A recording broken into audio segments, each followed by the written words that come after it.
lang yan.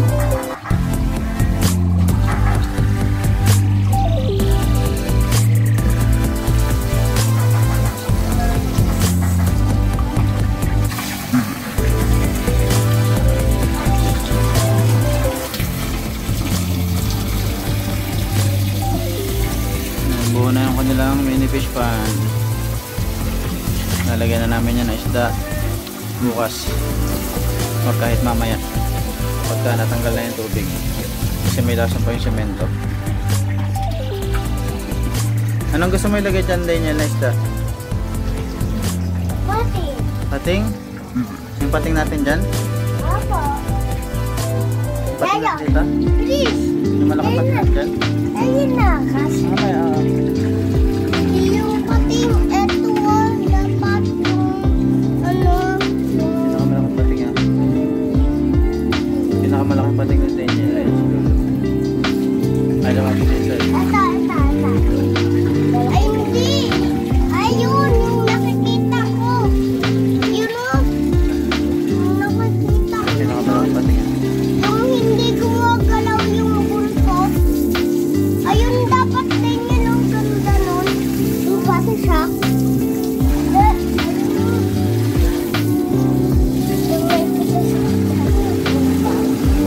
Hala!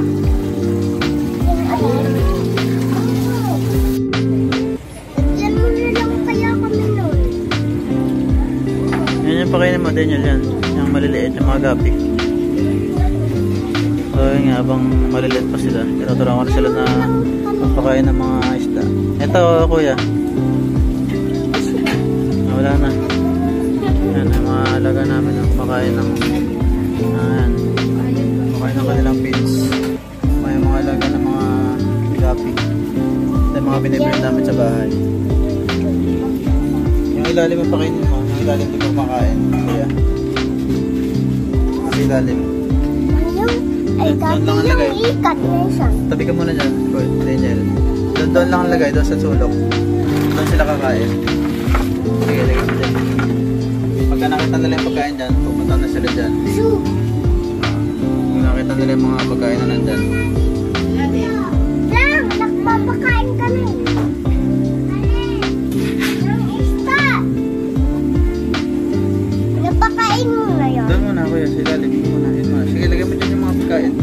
Para makita na yung mga plati. Yung pagkain, sige. Lagay mo sa ilalim. Doon pa siya. Sa isang sulok lang. Sa isang sulok mo lang lagyan, kuya. Sige, lagay mo lahat. Lagay mo lahat sa isang sulok para makita ng mga isda.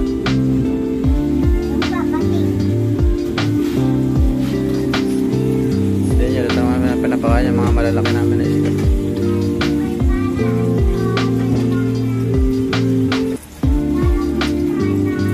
Tama na yan, Daniel, kasi napakain ko na yan. Ito na lang, kuya, sa ilalim.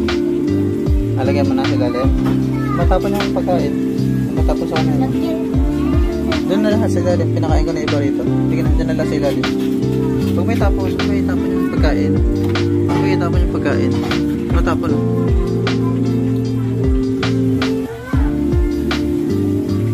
Dapat dito matapon yung pagkain para di nasasayang.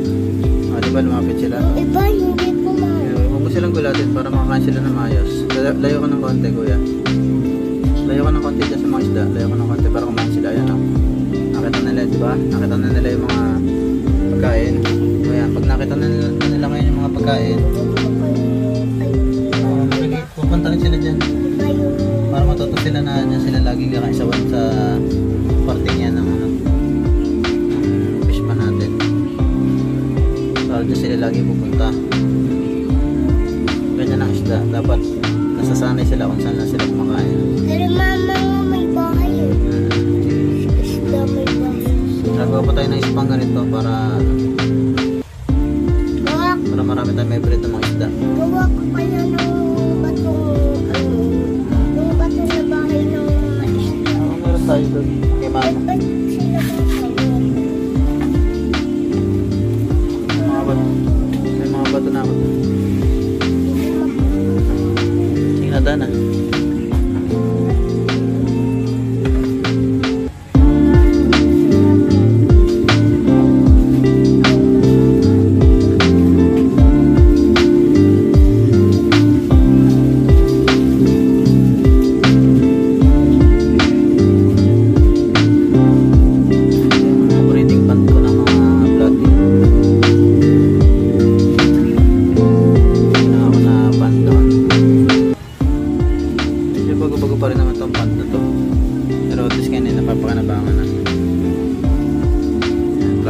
napili ko na i-breed dito.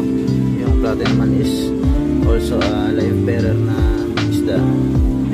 So hindi na siya nangingitlog na. Diretso anak na siya. Parang mga gabi din. Parang mga swordtail ganyan. Molly.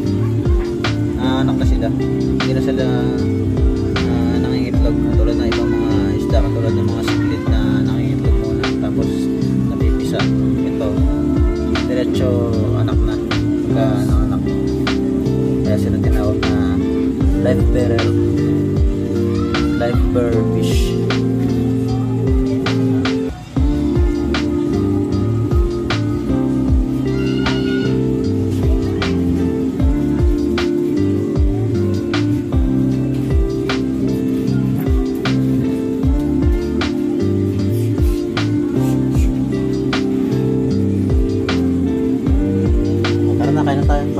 Tara na. Halika na kuya. Daniel, tara na. Halika na, rap-rap. Kain na tayo. Tara na, kain na tayo.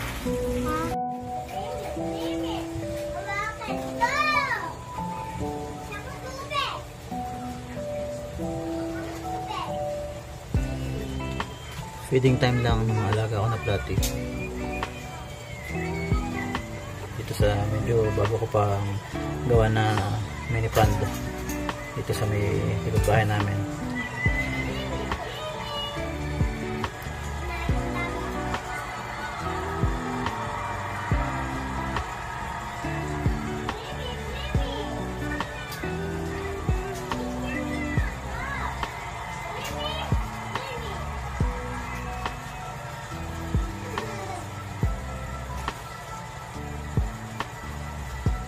May mga anak na rin sila.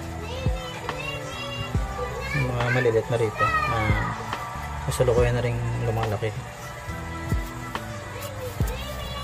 So habang tumatagal naman pabilis na pabilis yung ano niya, yung process niya ng breeding. Habang tumatagal sila dito sa cemented pond na ginawa ko na to. Ayan, kung mapapansin nyo, may dalawang balon mulo dyan na nilagay ko. Isang male tsaka isang female yan. Ayun, kumakain sila. Bala ko mamaya bumili pa ng isang pares dun sa pet shop na malapit dito sa amin.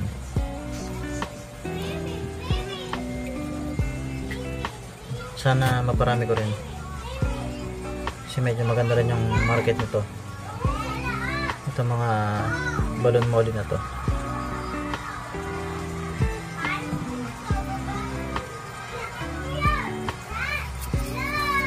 Ito yung isa sa mga in ngayon na inaalagaan ng mga hobbyist tsaka mga breeder.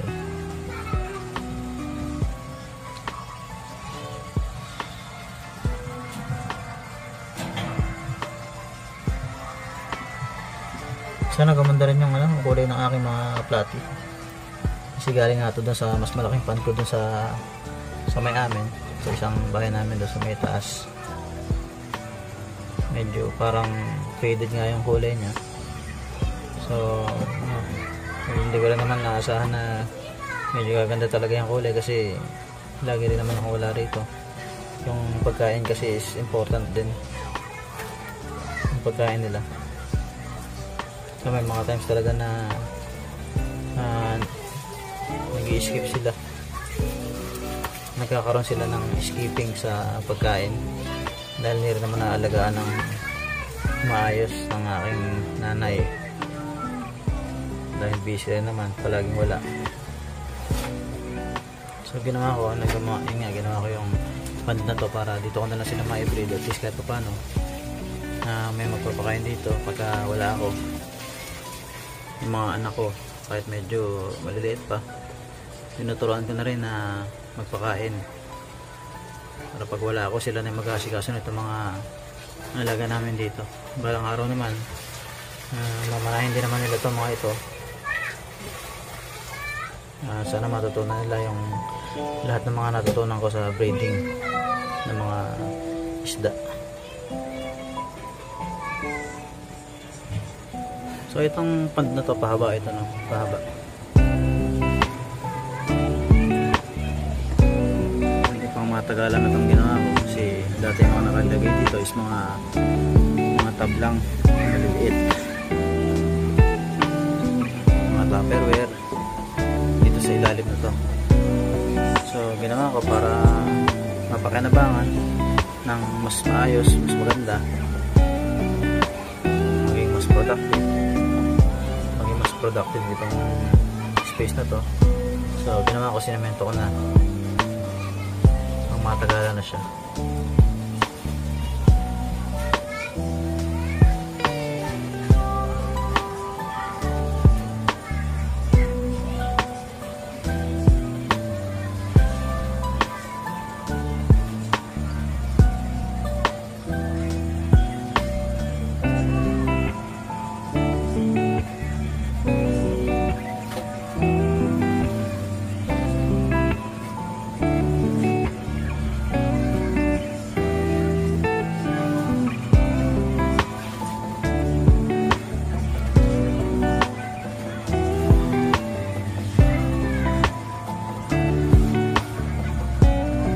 Ito lang naman ako simple mag-setup ng breeding area, breeding pan. Nilalagyan ko siya ng mga aquatic plants, like itong guppy grass.